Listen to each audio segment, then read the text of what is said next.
All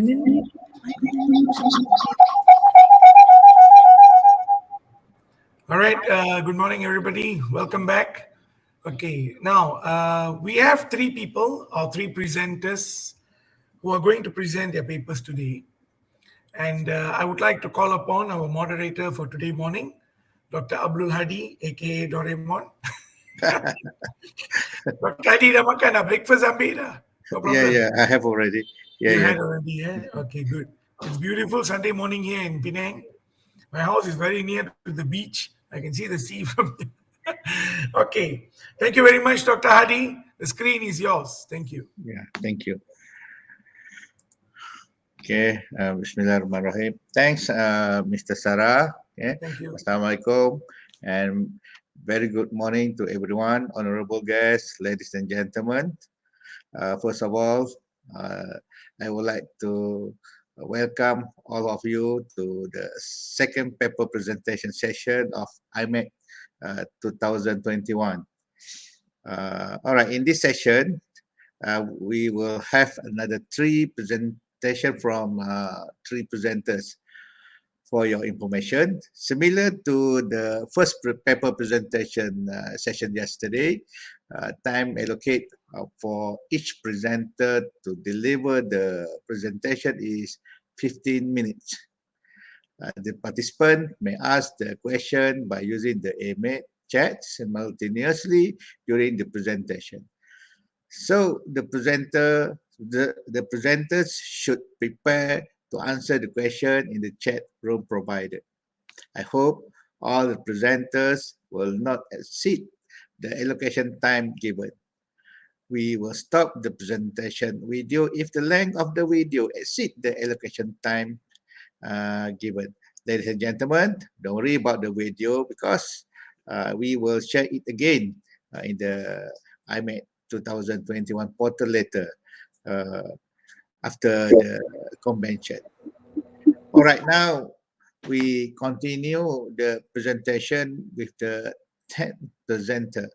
Before the presentation begins, I would like to introduce the presenter. The presenter name, Muhammad Azhar bin Muhammad Saad from Sekolah Menengah Kebangsaan Simpang Beluru, Perak, Malaysia. He will present a paper entitled Korelasi Kesediaan Pembelajaran Berbalik terhadap kesediaan menggunakan Google Classroom dalam kalangan murid sekolah. So without further ado, I would like to call upon the presenter to deliver the presentation. All right, Cikgu Muhammad Azhar, the screen is yours. Salam sejahtera, saya Muhammad Azhar bin Mak Saad daripada SMK Simpang Beluru, Kuala Kangsar, Perak. Saya akan membentangkan artikel kajian yang telah dijalankan iaitu korelasi kesediaan pembelajaran berbalik terhadap kesediaan menggunakan Google Classroom dalam kalangan murid sekolah. Berdasarkan kepada tinjauan literatur yang dilakukan, teknologi didapati memainkan peranan penting dalam proses pembelajaran. Justru di Malaysia, projek Frog VLE adalah antara inisiatif yang diperkenalkan oleh Kementerian Pendidikan Malaysia ke arah memanfaatkan penggunaan ICT dalam pendidikan. Namun setelah beberapa tahun, inisiatif ini dilihat tidak memberikan impak yang positif. Seperti mana yang dilaporkan oleh Jabatan Audit Negara pada tahun 2018, mendapati kadar penggunaan platform ini adalah berada pada tahap yang amat rendah. Tinjauan awal pada tahun 2016 oleh Mahizir dan Muhammad Azli juga telah mencadangkan suatu pendekatan pedagogi yang bersesuaian diaplikasikan bersama penggunaan teknologi dalam pembelajaran. Hal yang sama turut diakui oleh Avari 2019 serta Cesar dan Abe 2018 yang mencadangkan pendekatan pedagogi pembelajaran berbalik diselarikan bersama-sama dengan penggunaan teknologi dalam pengajaran. Memandangkan kini Kementerian Pendidikan Malaysia telah memperkenalkan platform delima, terutamanya aplikasi Google Classroom sebagai medium pembelajaran maya di sepanjang tempoh PDPR, justru bagi mengelak berlakunya kesilapan yang sama seperti Frog VLE, maka pendekatan pembelajaran pedagogi yang bersesuaian iaitu pembelajaran berbalik perlulah dilihat sebagai faktor-faktor yang perlu dipertimbangkan dan diperkukuhkan untuk meningkatkan kesediaan penggunaan Google Classroom dalam kalangan murid sekolah. Berdasarkan kepada tinjauan literatur yang dilakukan, kerangka konseptual berikut telah dibentuk di mana faktor-faktor kesediaan pembelajaran berbalik adalah pemboleh ubah tidak bersandar, manakala konstruk kesediaan menggunakan Google Classroom adalah pemboleh ubah bersandar. Persoalan kajian dibentuk berdasarkan kepada penyataan masalah adalah terdiri daripada 5 persoalan kajian. Yang pertama ialah apakah terdapat hubungan di antara faktor pembelajaran terarahkan diri PTK terhadap kesediaan menggunakan Google Classroom GC.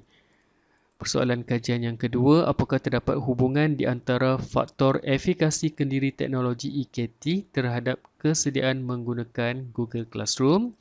Persoalan kajian yang ketiga adalah apakah terdapat hubungan di antara faktor efikasi kendiri komunikasi iaitu EKK terhadap kesediaan menggunakan Google Classroom. Persoalan kajian yang keempat, apakah terdapat hubungan di antara faktor motivasi pembelajaran terhadap kesediaan menggunakan Google Classroom. Dan persoalan kajian yang kelima, apakah terdapat hubungan di antara faktor pra-pembelajaran terhadap kesediaan menggunakan Google Classroom. Berdasarkan kepada tinjauan literatur, kelima-lima konstruk dalam faktor kesediaan pembelajaran balik ini dikenal pasti. Faktor yang pertama iaitu pembelajaran terarahkan diri. HAW 2016 menyatakan bahawa students are required to take responsibility for their own learning. Murid adalah bertanggungjawab untuk melaksanakan pembelajaran kendiri mereka terutamanya di rumah. Hal yang sama turut diakui oleh Gan et al. 2019. Tambahan, di sepanjang tempoh PDPR, murid sudah pasti berada di rumah masing-masing dan mereka perlu memastikan diri mereka terus belajar. Justru, faktor pembelajaran terarahkan diri iaitu PTK ini dilihat adalah penting untuk diukur sebagai salah satu faktor pembelajaran berbalik. Ia juga diakui oleh beberapa pengkaji terdahulu. Bagi faktor yang kedua iaitu efikasi kendiri teknologi. Beberapa kemahiran penting perlu dikuasai sebagai memastikan murid memiliki efikasi kendiri berkaitan dengan kemahiran teknologi seperti kemahiran menggunakan internet, mencari kandungan pembelajaran di internet dan penggunaan aplikasi di telefon pintar, dan perkara ini dinyatakan oleh HAW 2016. Selain daripada itu, keupayaan murid untuk menguasai penggunaan aplikasi baru juga penting seperti mana yang dinyatakan oleh Alda Ferry Khan 2016. Justru faktor efikasi kendiri teknologi ini perlu diukur sebagai salah satu faktor pembelajaran berbalik yang amat mementingkan penggunaan teknologi dalam pembelajaran. Bagi faktor yang ketiga iaitu efikasi kendiri komunikasi, penyertaan dalam pembelajaran maya untuk mewujudkan interaksi antara murid dengan murid serta murid dengan guru adalah penting sebagai perkongsian ilmu. Perkara ini dijelaskan oleh Yilmaz 2017 di mana beberapa pengkaji terdahulu juga berpandangan komunikasi di dalam pembelajaran berbalik adalah penting dan faktor ini perlu dipertimbangkan sebagai salah satu indikator kepada kesediaan murid untuk melaksanakan pembelajaran berbalik. Hal yang sama turut diakui oleh beberapa pengkaji terdahulu.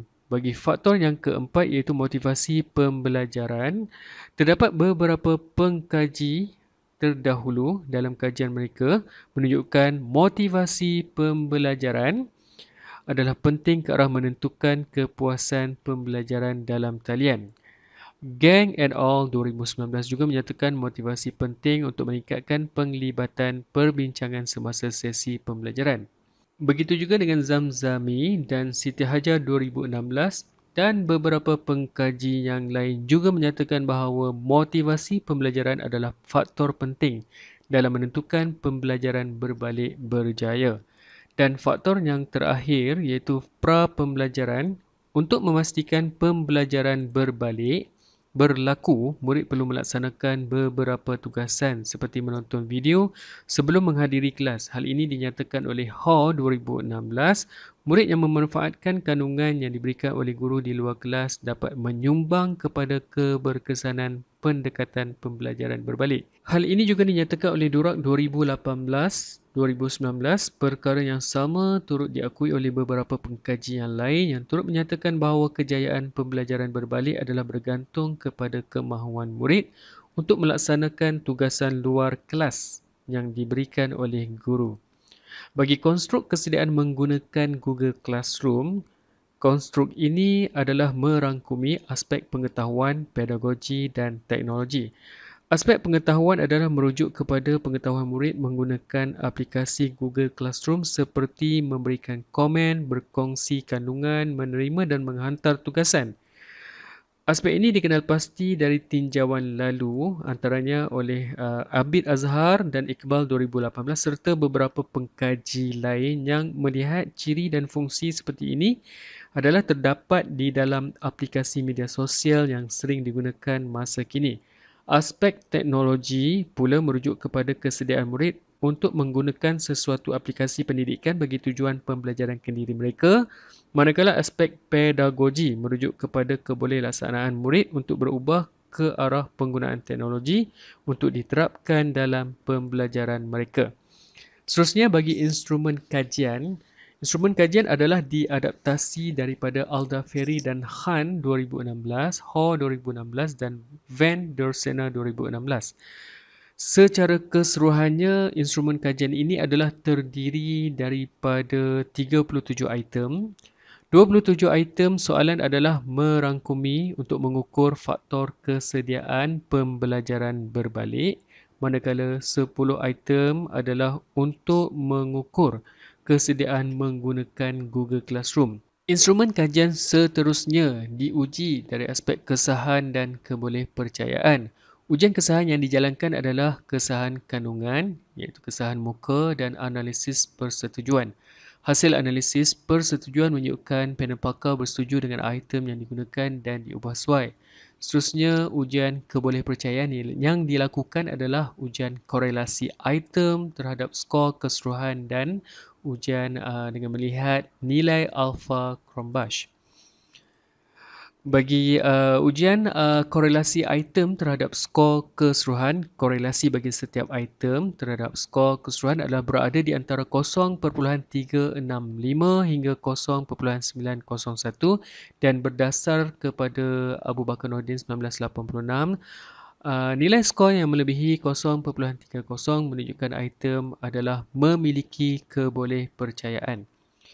Okay, bagi nilai alpha Cronbach, setiap konstruk adalah memiliki nilai alpha Cronbach melebihi 0.60 dan secara keseluruhan nilai alpha Cronbach adalah berada pada 0.840 dan ini menunjukkan item yang telah dibina dan diubah sesuai ini adalah sah dan tekal serta konsisten untuk digunakan bagi tujuan pengumpulan data.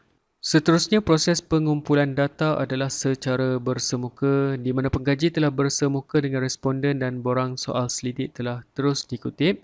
Populasi kajian adalah seramai 13,721 murid sekolah menengah dalam daerah Kuala Kangsar di mana sekolah ini dibahagikan kepada dua kelompok iaitu bandar dan luar bandar dan seterusnya 8 buah sekolah telah dipilih secara rawak menerusi persempelan strata iaitu 4 buah sekolah dipilih dari kelompok bandar dan 4 buah sekolah dipilih dari kelompok luar bandar. Bilangan sampel dari setiap sekolah juga adalah secara persempelan strata dan sampel dipilih secara rawak mudah di peringkat sekolah. Nilai bagi responden yang dipilih adalah sebanyak 375 berdasarkan kepada jadual Cratchit and Morgan. Walau bagaimanapun, pengkaji telah menetapkan nilai 450 borang soal selidik untuk diedarkan. Baiklah, untuk analisis dan dapatan kajian bagi persoalan kajian 1 untuk melihat korelasi setiap konstruk terhadap konstruk kesediaan menggunakan Google Classroom, setiap persoalan kajian ini adalah menggunakan ujian korelasi Pearson. Seterusnya adalah analisis inferensi korelasi menggunakan ujian korelasi Pearson. Skala kekuatan korelasi adalah berdasarkan kepada skala kekuatan Cohen et al. 2007 bagi hubungan di antara setiap faktor ini terhadap kesediaan menggunakan Google Classroom. Yang pertama, kita lihat pada persoalan kajian yang pertama, R sama dengan 0.566 ini menunjukkan wujudnya hubungan positif yang kuat di antara faktor pembelajaran terarahkan diri terhadap kesediaan menggunakan Google Classroom. Bagi persoalan kajian yang kedua, nilai R adalah sama dengan 0.529. Nilai ini menunjukkan wujudnya hubungan positif yang kuat di antara faktor efikasikan diri teknologi terhadap kesediaan menggunakan Google Classroom. Seterusnya, bagi persoalan kajian yang ketiga, nilai R adalah sama dengan 0.587. Nilai ini menunjukkan wujudnya hubungan positif yang kuat di antara faktor efikasi kendiri komunikasi terhadap kesediaan menggunakan Google Classroom. Bagi persoalan kajian yang keempat, nilai adalah pada R sama dengan 0.477. Jadi nilai ini menunjukkan wujudnya hubungan yang positif tetapi pada kekuatan yang sederhana, iaitu dari hubungan di antara motivasi pembelajaran terhadap kesediaan menggunakan Google Classroom. Dan persoalan kajian yang kelima menunjukkan pada nilai R sama dengan 0.591 dan nilai ini menunjukkan wujudnya hubungan positif yang kuat di antara faktor pra-pembelajaran terhadap kesediaan menggunakan Google Classroom. Seterusnya, perbincangan hasil kajian berdasarkan kepada nilai yang diperolehi daripada ujian korelasi Pearson menunjukkan bahawa terdapat 4 faktor iaitu faktor PTK, pembelajaran terarahkan diri, faktor efikasi kendiri teknologi EKT, faktor EKK iaitu efikasi kendiri komunikasi dan faktor PP iaitu pra-pembelajaran telah menunjukkan hubungan positif yang kuat terhadap kesediaan menggunakan Google Classroom. Hal ini adalah bertepatan dengan beberapa dapatan kajian dan pandangan pengkaji sebelum ini. Sebaliknya, dalam kajian yang saya temui, faktor MP iaitu faktor motivasi adalah menunjukkan korelasi yang sederhana terhadap kesediaan menggunakan Google Classroom. Namun, masih lagi pada korelasi yang positif. Hal ini berkemungkinan kerana pengguna peranti teknologi dalam kalangan murid telah menjadi norma dalam kehidupan mereka. Jadi apa yang dapat disimpulkan di sini, kesemua faktor kesediaan pembelajaran berbalik iaitu PTK, EKT, EKK, MP dan juga PP adalah memiliki hubungan yang positif terhadap kesediaan menggunakan Google Classroom. Justru pengkaji melihat para guru dapatlah menjadikan faktor-faktor di dalam kajian ini sebagai satu kriteria kesediaan yang perlu dipertimbangkan sebelum melaksanakan pembelajaran berbalik menerusi platform Google Classroom. Justru di pihak atasan seperti PPD dan juga Kementerian Pendidikan Malaysia juga, program yang bersifat intervensi ataupun bengkel bolehlah dilaksanakan untuk memfokuskan kepada 4 faktor yang dilihat menunjukkan hubungan yang sangat kuat iaitu PTK, EKT, EKK dan juga pra-pembelajaran iaitu PP sebagai satu faktor yang dilihat mampu memberi ataupun memberi sumbangan atau menyumbang kepada peningkatan kesediaan murid untuk menggunakan platform Google Classroom di dalam PDVC. Jadi usaha ini setidaknya dapat memberikan manfaat penggunaan ICT bagi meningkatkan kualiti dan kecemerlangan dalam pendidikan di Malaysia. Baiklah, sekian, terima kasih.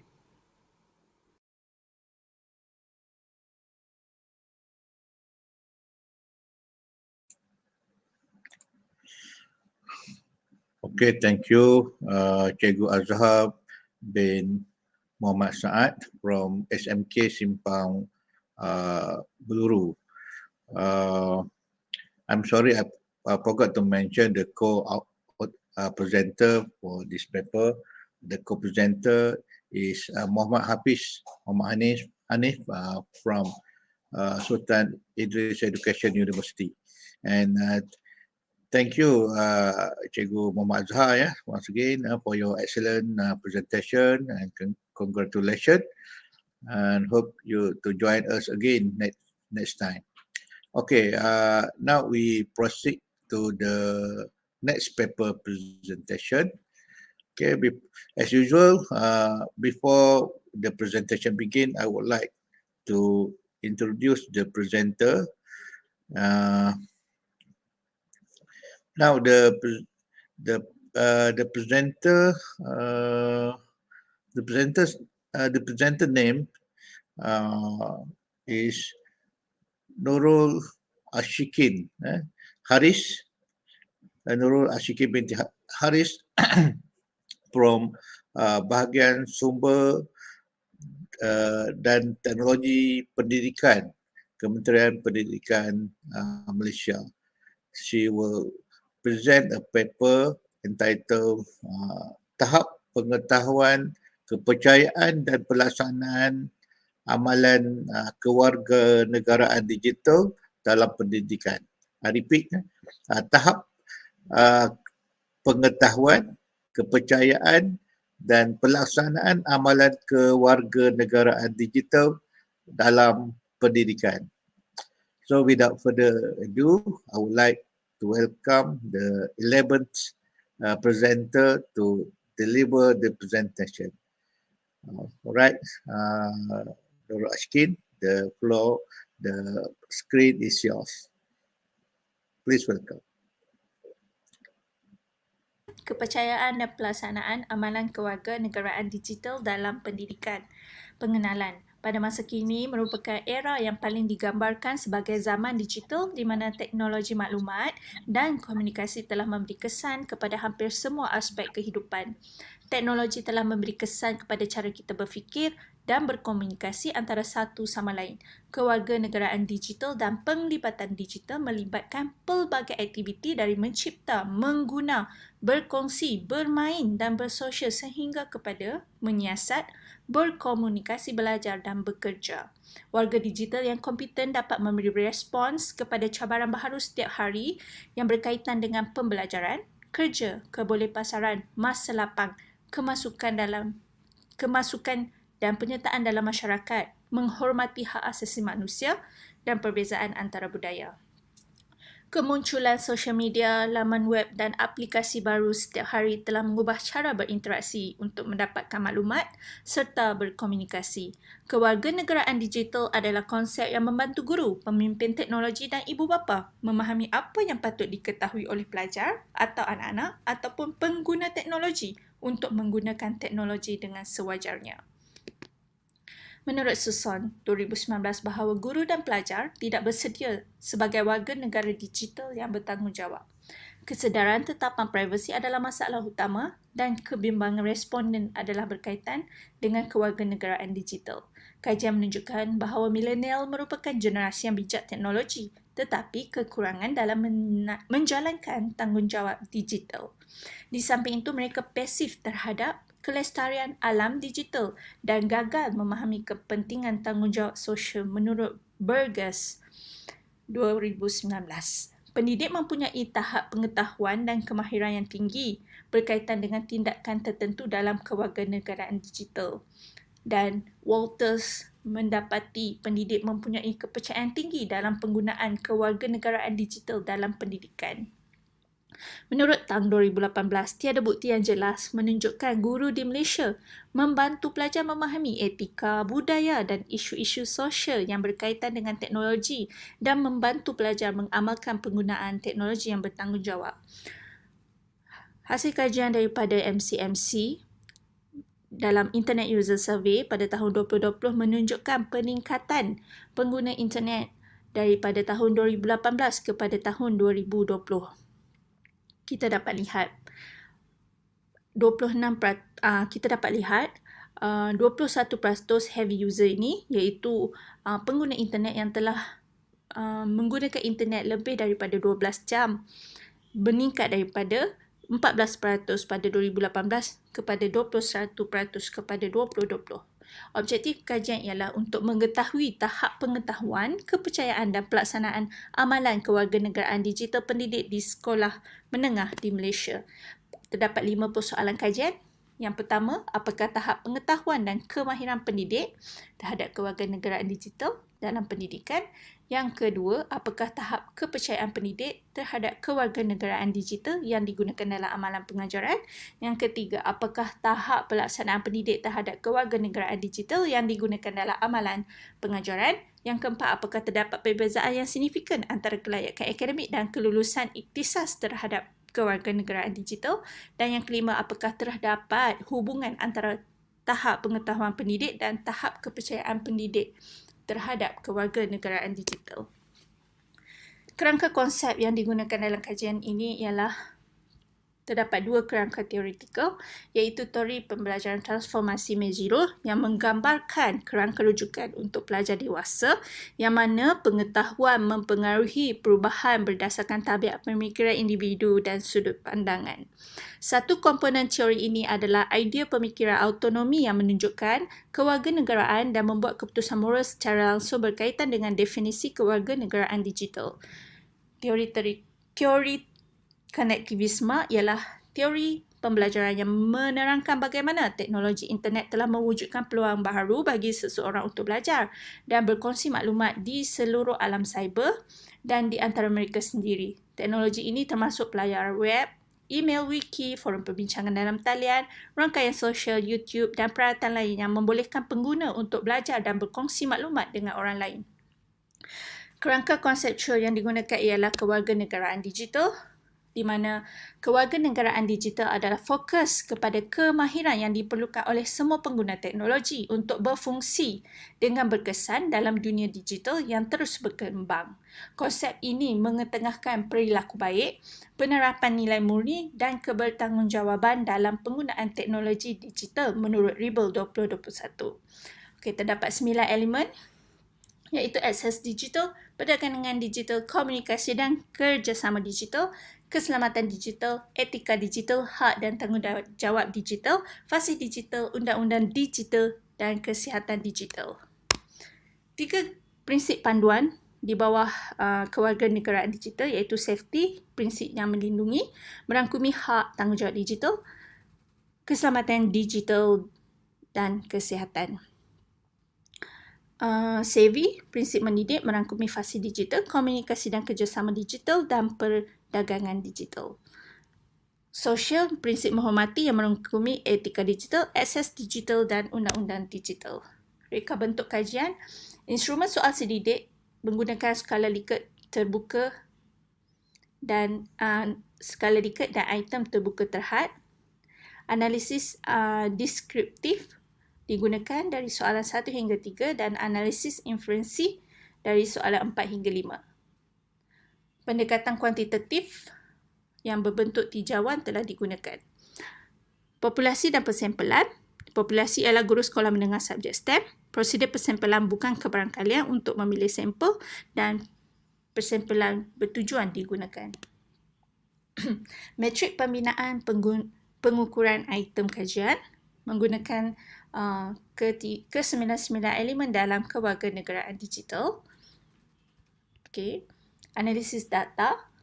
Bagi kesahan teknik sekumpulan pakar rujuk untuk mengesahkan konstruk dan item-item dalam instrumen soal selidik. Pakar rujuk membuktikan ketepatan kandungan item ketika menerima instrumen ialah dari Cyber Security Malaysia dan Kementerian Pendidikan Malaysia. Kebolehpercayaan dalam kajian ini, kajian rintis telah dijalankan. Kajian rintis menggunakan sampel 35 orang dan nilai alpha crombat yang bagi keseluruhan 52 item yang diuji dalam kajian rintis ialah 0.949. Soal selidik terdapat dua bahagian. Bahagian A, profil responden, 5 item iaitu jantina, umur, kelayakan akademik, kelulusan ikhtisas dan pengalaman mengajar. Bahagian B ialah soal selidik, item skala Likert 5 mata digunakan. Statistik deskriptif telah digunakan untuk peratusan dan frekuensi bagi item demografi, nilai min dan purata bagi persoalan kajian 1 hingga 3. Statistik inferensi digunakan bagi persoalan kajian 4 menggunakan ujian two-way ANOVA dan persoalan kajian 5 menggunakan ujian korelasi berganda. Okey, dapatan kajian demografi. Sampel yang digunakan ialah seramai 152 orang buruh. Okey. Lelaki seramai 28 orang dan perempuan 124 orang. Okey. Seterusnya, dapatan kajian yang pertama, apakah tahap pengetahuan dan kemahiran pendidik terhadap kewarganegaraan digital dalam pendidikan? 21 item mempunyai skor yang tinggi, manakala 2 item lagi mempunyai skor yang rendah. Hasil kajian ini menunjukkan item B1 iaitu saya tahu internet boleh digunakan untuk mencari maklumat mencatatkan min yang tertinggi. Item B13, saya menjual barang menggunakan laman web atau laman platform digital yang sah mencatatkan min yang terendah. Secara keseluruhannya menunjukkan bahawa skor tahap pengetahuan pendidik terhadap kewarganegaraan digital dalam pendidikan adalah berada pada tahap yang tinggi. Kajian ini adalah sejajar dengan kajian ATA 2019 yang mendapati guru praperkhidmatan mempunyai persepsi yang tinggi dan positif terhadap pengetahuan dan kemahiran yang diperlukan oleh kewarganegaraan digital. Persoalan kedua, apakah tahap kepercayaan pendidik terhadap kewarganegaraan digital yang digunakan dalam amalan pengajaran?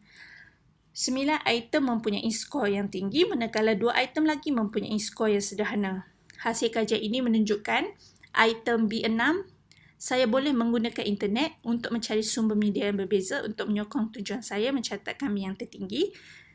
Manakala B15, apabila menggunakan laman web perkongsian sumber sharing resources, saya membayar dan mengikut kaedah perkongsian semula yang dibekalkan oleh penulis asal mencatatkan min yang terendah.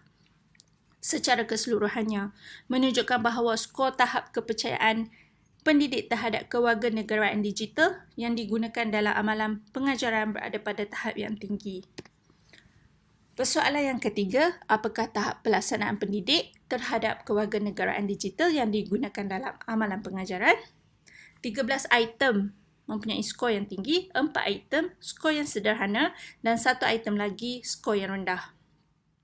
Hasil kajian menunjukkan item B2 iaitu saya boleh menggunakan internet untuk mencari maklumat, mencatatkan min yang tertinggi, manakala item B51, saya menyimpan kata laluan akaun pelajar saya di tempat yang sesiapa sahaja boleh mengakses maklumat orang lain mencatatkan min yang terendah. Secara keseluruhannya menunjukkan bahawa skor tahap pelaksanaan pendidik terhadap kewarganegaraan digital yang digunakan dalam amalan pengajaran berada pada tahap yang tinggi. Persoalan keempat, apakah terdapat perbezaan yang signifikan antara kelayakan akademik dan kelulusan ikhtisas terhadap kewarganegaraan digital? Hasil analisis varians dua hala menunjukkan tidak terdapat perbezaan yang signifikan antara min kelayakan akademik dan kelulusan ikhtisas bagi pelaksanaan pendidik terhadap kewarganegaraan digital yang digunakan dalam amalan pengajaran. Manakala persoalan yang kelima, hasil kajian menunjukkan tahap pengetahuan mempunyai hubungan yang signifikan dengan tahap kepercayaan pendidik terhadap kewarganegaraan digital yang digunakan dalam amalan pengajaran. Kesimpulannya, dapatan kajian menunjukkan bidang di mana para pendidik menganggap mereka mungkin memerlukan sokongan tambahan dalam kewarganegaraan digital seperti dalam elemen perdagangan digital dan keselamatan dan privasi digital. Hal ini selari dengan kajian di mana isu seperti akses dan latihan guru dan pembangunan profesional serta struktur dan kaedah penyampaian hendaklah diutamakan. Hasil kajian menunjukkan bahawa para pendidik memiliki pengetahuan dan kemahiran serta kepercayaan yang tinggi dalam kewarganegaraan digital. Pendidik telah melaksanakan kewarganegaraan digital secara berkala dalam amalan pengajaran mereka. Sekian, terima kasih.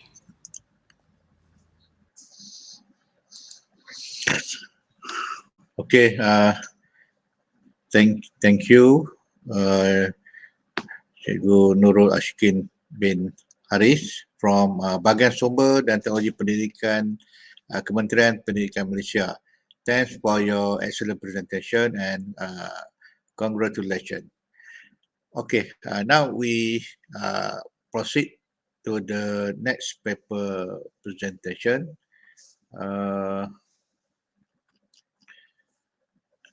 As usual, before we begin the presentation begins. I would like to introduce the presenter. Okay, this presenter is our last presenter for the second paper presentation for IMETC2021. I would like to introduce her name is Nur Hazimah binti Ismail, from Institut Aminuddin Baki, Kementerian Pendidikan Malaysia. She will present a paper entitled "The Impact of Digital Transformation on MPQEL Training 2021 in Institut Aminuddin Baki, a boon or a ban." Okay. So without further ado, I would like to welcome the last presenter, the 12th presenter to deliver the presentation. So the floor is yours. Sorry. Okay, thank you very much Yang Berusaha Dr. Hadi. Okay. Assalamualaikum, salam sejahtera, and a very good morning I bid to all distinguished viewers, ladies and gentlemen. Before I proceed with my research findings, let's watch this video.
Assalamualaikum warahmatullahi wabarakatuh.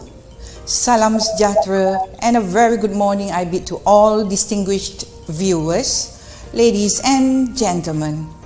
I'm honored and pleased to be here to present my paper representing Institut Aminuddin Baki at the conference, and I wish to extend a warm welcome to all the participants especially to the international delegates to the 15th International Malaysian Educational Technology Convention IMTC 2021. And this year with the theme Digitalizing Education Ecosystem for Digital Inclusivity. And for my presentation today, it will be focusing on the impact of digital transformation on NPQEL Training 2021 in Institute Aminuddin Baki. And the question here is whether it's a boon or a bane. Distinguished viewers, ladies and gentlemen, let me start with some literature reviews and problem statement. George Couros once said, technology will not replace great teachers, but technology in the hands of great teachers can be transformational.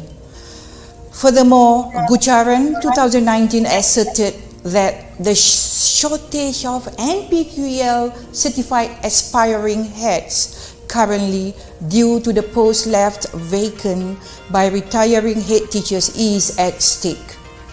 On average, about 10% of the 10,000 school heads leave the system each year on mandatory retirement at 60 years or some even earlier.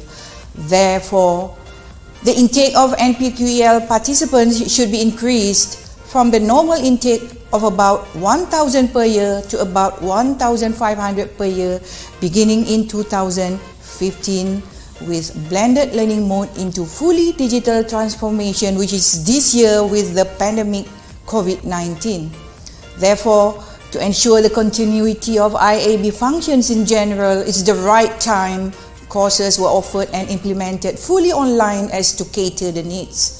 Since the course is being implemented fully online for the first time, it is an important ground rule that evaluation of the training program must be conducted to foresee to what extent the set training objectives can be achieved, the level of readiness on the participants physically, psychologically, and spiritually, and then among the trainers and the ecosystem.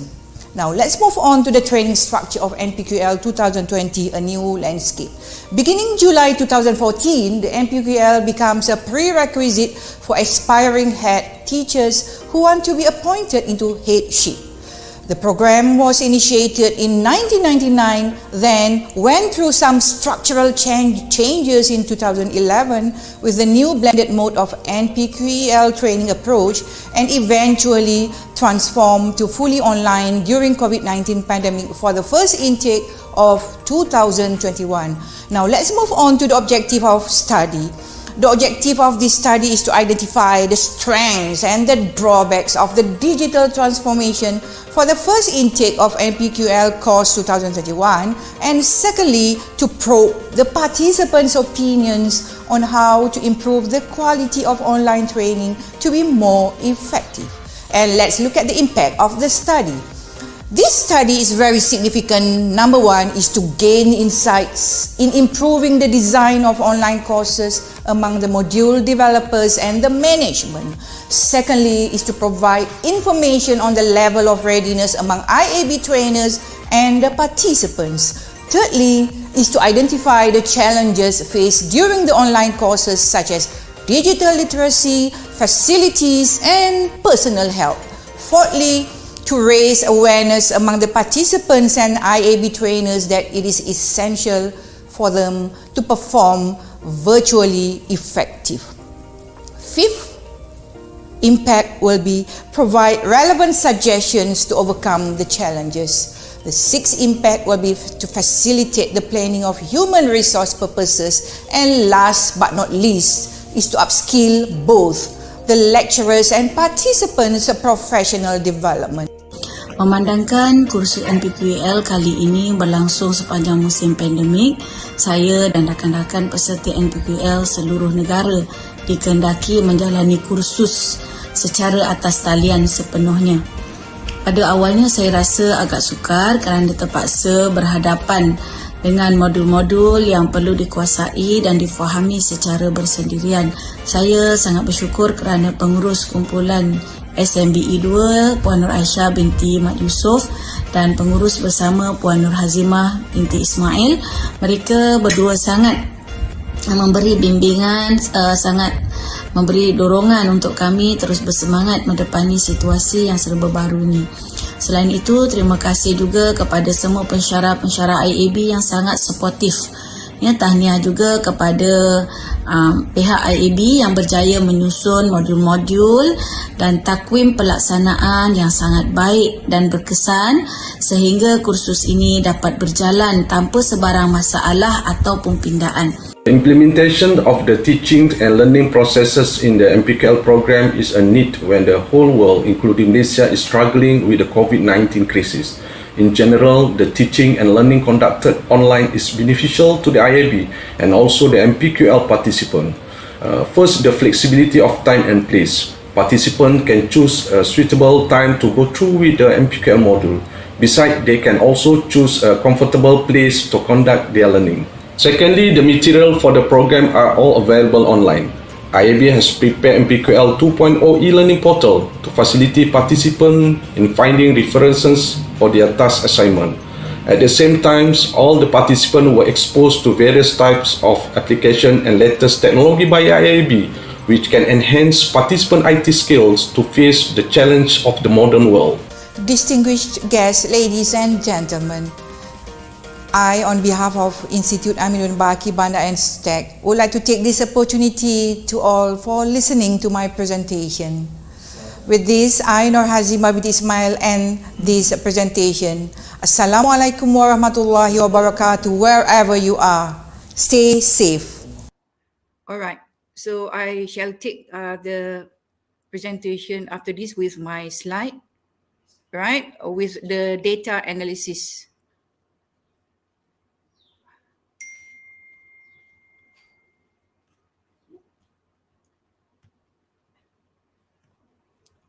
All right, now let's look at the data analysis of the findings.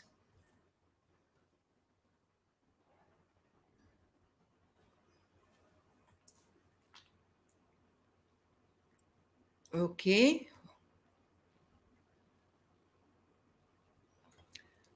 Okay, I shall continue with the data analysis of this survey.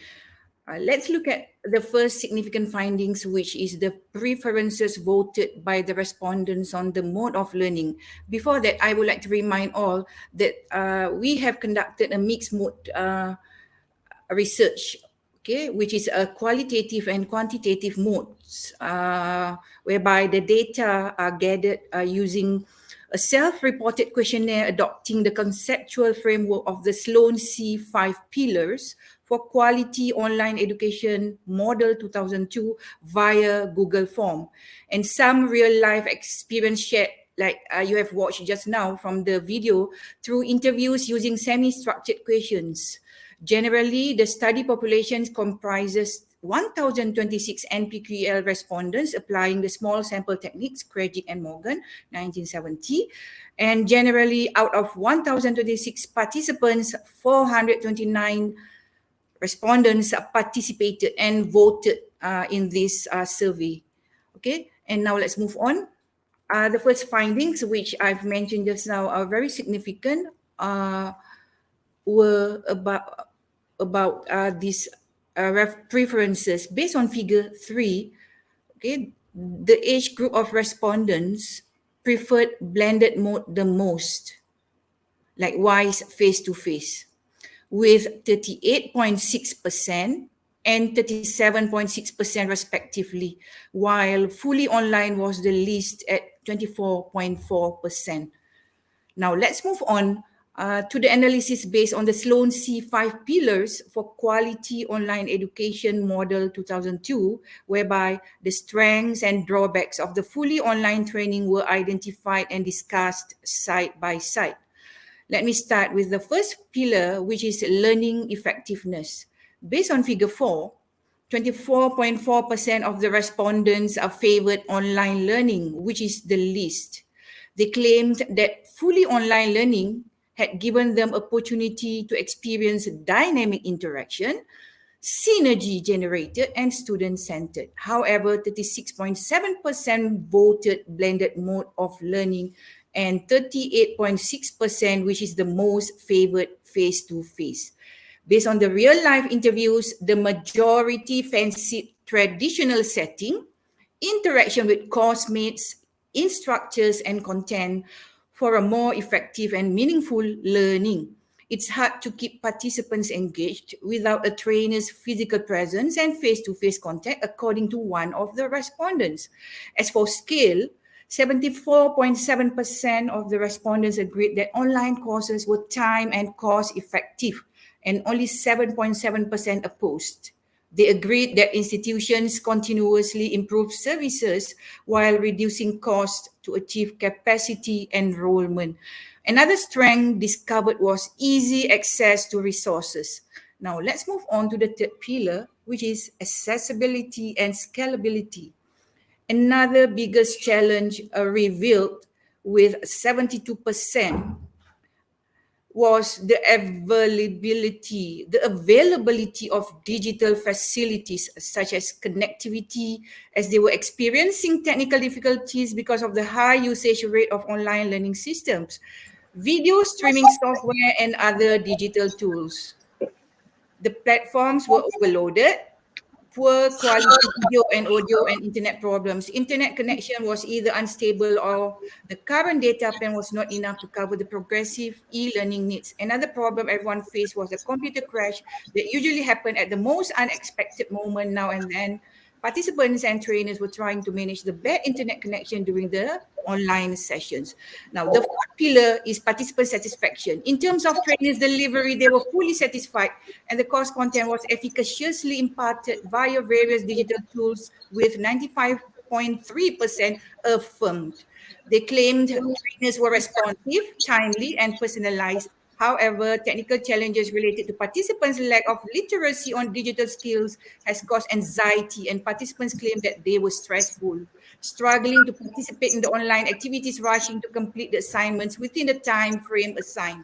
Psychological factors and personal health disputes were an drawback, with 45% complain. Some added up the interview that to stay up online for 6 to 8 hours per day is another major challenge and tedious. Last but not least is the faculty satisfaction. And it 96.2. Sorry, excuse me, Puan Nur Hazimah, due to Yeah. time constraint, please sum up the presentation, your presentation. Okay. All right. Okay. These are among the recommendations, okay, proposed by the participants. And last but not least, let's look at this, the conclusion. Evidently, results demonstrated negative towards fully digital transformation training in IAP, with the majority populations of 71% of age group 40 to 59 years old fancied both blended mode and face-to-face, whereas fully online was the least. Apparently, age factor influenced their preferences on blended mode and face-to-face well. Though the blessing outweigh the pitfalls, yet they favored conventional and blended mode. All right, and then overall results are based on that the Sloan C for quality online education model. All right, they receive well according to the 3 of the 5 pillars of the Sloan C, which were participant satisfaction, skill, faculty satisfaction, whereas improvements are needed in terms of accessibility or scalability and learning effectiveness. Therefore, further research is needed to fully understand the needs and hurdles encountered by them. Level of readiness such as equity and accessibility as the major drawback. Technical challenges related to participants' digital literacy and psychological factors, including personal health complications, were among the drawbacks discovered and should be rectified. All right, so that the fully online courses can be fully delivered successfully. Undeniably, the era of fully DT, digital transformation, IR 4.0 in the training of NPQEL participants is indeed a bane. And the pandemic is a blessing in disguise, which has caused a drastic change in the landscape of education system in Malaysia. More relevant initiatives should be performed to strengthen the Malaysian Education Blueprint 2013 to 2025, by which schools in Malaysia should be administered and led by aspiring school heads to ensure the quality of schools and the future generation progress regardless of any situation. With this, I thank you. Okay, thank you, Puan Nur Azimah. Actually, our time Thank is you very overrun. much for rushing. Thank you, Yang Lusu, Doctor. Okay. Yeah. Okay. Thank you once again for your excellent presentation. Congratulations. Hope you to join us again next time. All right. Alhamdulillah, we have already come to the end of the second paper presentation session. Special thanks to all the presenters of IMETC 2021. All the papers presented in the paper presentation session are significant with the needs of current situation in education and in line, for sure, in line with the IMETC 2021 themes. Our theme this year is digitalizing education ecosystem for digital inclusivity. Perhaps all the most valuable information and knowledge shared by the presenters will be beneficial to all of us in the convention, especially teachers, lecturers, and educational technology practitioners. With that, I hand over this session to Mr. Sarah. Thank you. Thank you, Dr. Hadi. Thank you so much. Just a small announcement to make. Since everybody is already in the IMEC conference, 15th International Malaysian Education Technology Convention, all of you are already a member of PTPM Meta automatically. So this entitles you to attend to our AGM, which will be held after the third keynote presenter. And you are cordially invited to the AGM to present the paper. Okay. Thank you very much to all the presenters. We can't really see the NPQEL